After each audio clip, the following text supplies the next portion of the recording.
بسم اللہ الرحمن الرحیم۔ دوستو، بیل وہ پہلا جانور ہے جسے انسان نے اپنا کاروبار حیات چلانے کے لیے استعمال کیا۔ یہ وہی دور تھا جب انسان مکار کاہنوں کے جھوٹے قصے کہانیوں کے جھانسے میں آ گیا۔ یہ وہی دور تھا جب انسان نے کائنات کی ہر زبردست قوت کو دیوتا اور خدا کہنا شروع کر دیا۔ بیل بھی اس دور کے خداؤں میں سے ایک تھا۔ بیل انسان کی زراعت چلانے کا واحد سہارا تھا۔ یہی وجہ ہے کہ اس دور کے انسانوں نے گائے اور بیل کی بے پناہ پوجا کی۔ تاریخ سے ثابت ہوتا ہے کہ بابل، مصر، ایران اور ہندوستان وغیرہ میں بیل کو سب سے بڑا دیوتا مانا جاتا تھا۔ یہ انسان کی ناسمجھی کا زمانہ تھا، اگرچہ انبیاء علیہ السلام ان کوششوں میں لگے رہے کہ یہ ناسمجھ انسان اپنے نو مولود اس شعور کا غلط استعمال نہ کرے، لیکن پھر بھی تیزی سے بڑھتی ہوئی آبادی اور انسان کی سابقہ حیوانی فطرت انسانی تمدن پر غالب رہیں اور انسان بدستور لڑتا جھگڑتا اور جھوٹے خداؤں سے ڈرتا رہا۔ اسی زمانے میں انسان نے اپنی فطرت کے سب سے زیادہ طاقتور جذبے یعنی جذبہ جنس کا اپنے ناپختہ شعور کی بدولت انتہائی غلط استعمال کیا۔ اس دور کے مذاہب، جن میں اہل بابل، اہل مصر، اہل یونان اور اہل ہند کی تاریخ لائبریریوں میں دستیاب ہے۔ اس دور میں سیکس کے سب سے بڑے مبلغ تھے۔ ان ملکوں کے علاوہ بھی کرۂ ارض کا ہر خطہ جہاں اس وقت انسان بستے تھے جذبہ شہوت کے منہ زور طوفان کی زد میں تھا۔ یہی وہ دور ہے جب بڑے بڑے کاہنوں، پجاریوں اور پرہتوں نے جذبہ جنس سے متعلق عجیب و غریب کہانیاں دیوتاؤں سے منسوب کر کے مذہب میں داخل کر دیں۔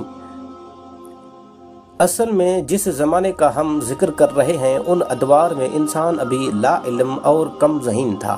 ان ادوار میں خال خال جو لوگ قدر ذہین ہوتے وہ اپنی عقل کے مطابق باقی لوگوں کی رہنمائی کرنے کی کوشش کرتے۔ ان میں سے جو لوگ مثبت خیالات کے مالک ہوتے وہ حکیم، فلسفی اور دانشور کہلاتے، اور جو لوگ منفی خیالات کے مالک ہوتے وہ کاہن، پرہوت اور پجاری بن جاتے اور اپنی طرف سے عجیب و غریب مافوق الفطرت کہانیاں گھڑ کے لوگوں کے سامنے مذہب کے نام سے پیش کرتے اور اپنی عیاشی اور آرام کے لیے سادہ لو عوام سے ناجائز فائدہ اٹھاتے۔ یہ سب کچھ تو تھا، اور اس کے ساتھ ساتھ خالق فطرت کی طرف سے انبیاء علیہ السلام بھی انسانوں کی تبلیغ و اصلاح کے منصب پر فائز ہوتے رہے اور انسانوں کو جھوٹے خداؤں کی پوجا، فساد، خون خرابے اور جنسی بے راہ روی سے روکتے رہے۔ یہاں ایک بات غور سے سمجھنے کی ہے، اور وہ یہ کہ کوئی بھی انسان اس نصیحت کی طرف مائل نہیں ہوتا جس میں اس کا کوئی فائدہ، لذت یا آرائش شامل نہ ہو۔ اور پھر اس دور کا انسان تو تھا بھی کم علم اور کم عقل۔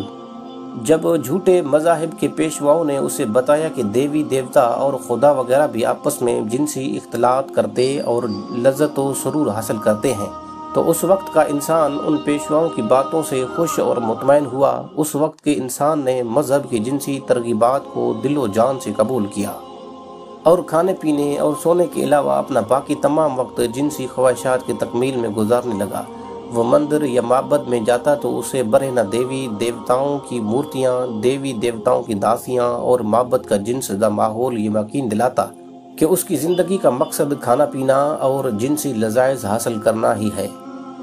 ایک افسوس کی بات یہ ہوتی رہی کہ برگزیدہ انبیاء علیہ السلام اپنے ساتھ اصلاح کا جو پیغام لاتے، انبیاء علیہ السلام کی وفات کے بعد لوگ اس پیغام میں جھوٹے قصے کہانیاں شامل کر دیتے اور اس الوحیاتی ہدایت کو اپنی خواہشات کے مطابق جنسی قصے کہانیوں سے آلودہ کر دیتے، اور یوں انبیاء علیہ السلام کی تبلیغ بعد والوں تک صحیح نہ پہنچ سکتی، اور جو پہنچتی اس میں پھر وہی جنسی ترغیبات اور کہانیاں ہوتی جس کے خاتمے کے لیے انبیاء علیہ السلام آئے تھے۔ قدیم تاریخ کے طالب علم جانتے ہیں کہ ماضی میں انسان کس طرح سیکس کے دیوتا کی پوجا کرتا رہا۔ مصر، یونان، بابل، ہندوستان اور فارس کی تاریخ تو اس بات کی گواہ ہے ہی۔ بیت المقدس کی سرزمین جو بنی اسرائیل کا مسکن تھی، اور اب بنی اسرائیل جو اس وقت کی سب سے زیادہ پڑھی لکھی، سمجھدار اور مہذب قوم تھی، جنس کے طاقتور دیوتا کے حضور سجدہ ریز ہونے سے باز نہ رہ سکی۔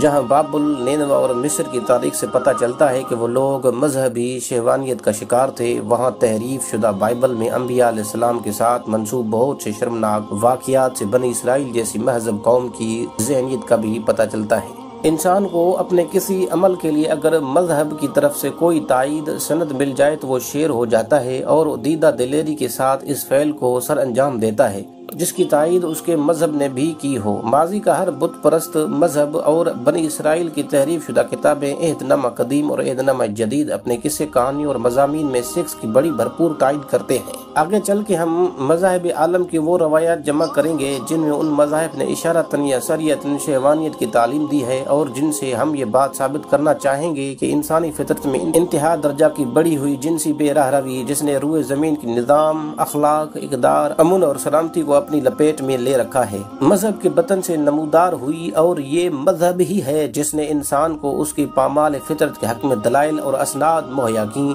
البتہ اسلام نے جسے مذہب کے بجائے صرف دین کہنا زیادہ مناسب ہے اور جو قرآن حکیم کی تعلیمات کی شکل میں پوری انسانیت کے سامنے ہر وقت موجود ہے، فاران کی چوٹیوں سے بلند ہو کر یہ اعلان کیا کہ شرم و حیا ہی اشرف المخلوقات کا خاصہ ہے۔